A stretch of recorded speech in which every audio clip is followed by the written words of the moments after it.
Hello, welcome to യാൻ bytes. അപ്പോൾ നമ്മൾ ഹാഫ് ഡബിൾ ക്രോഷ്യ എങ്ങനെയാണ് ചെയ്തതെന്ന് കണ്ടു. ഇനി നമുക്ക് ഡബിൾ ക്രോഷ്യ എങ്ങനെയാണ് ചെയ്യുന്നതെന്ന് നോക്കാം.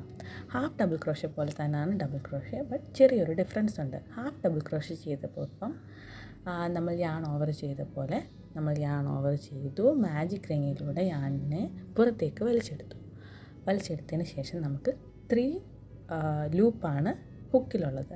ആ 3 ലൂപ്പിൽ ഫസ്റ്റ് 2 ലൂപ്പിലൂടെ യാണിനെ പുള്ളി ചെയ്ത് പുറത്തെടുക്കുക.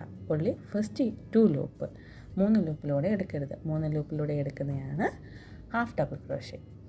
ഇത് നമ്മൾ ഡബിൾ ക്രോഷ്യ ആണ് ചെയ്യുന്നത്. അപ്പം ഫസ്റ്റ് 2 ലൂപ്പിലൂടെ ചെയ്യാം. ഇപ്പം എനിക്ക് ഇങ്ങനെ ചെറിയ തെറ്റുകളൊക്കെ പറ്റത്തില്ലേ, അപ്പം നമ്മൾ എന്ത് ചെയ്യണം, അതിനെ അഴിച്ചു മാറ്റിയിട്ട് വീണ്ടും ചെയ്യുക.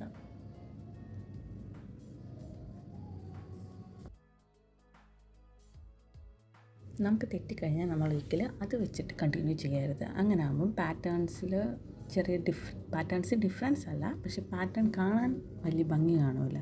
അപ്പോൾ നമ്മൾ എന്ത് ചെയ്യണം, അത് അഴിച്ചിട്ട് വീണ്ടും ചെയ്യണം. അപ്പോൾ നമുക്ക് ഒന്നും കൂടി ഡബിൾ ക്രോഷ്യ എങ്ങനെയാണ് ചെയ്യുന്നതെന്ന് കണ്ടാലോ.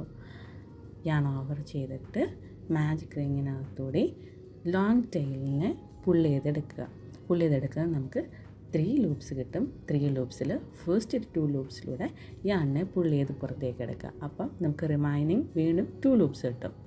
ആ 2 ലൂപ്സിലൂടെയും ലോങ് യാണിനെ പുള്ളി ചെയ്തെടുക്കുക. അപ്പോൾ ഇത്രയേ ഉള്ളൂ ഡബിൾ ക്രോഷ്യ.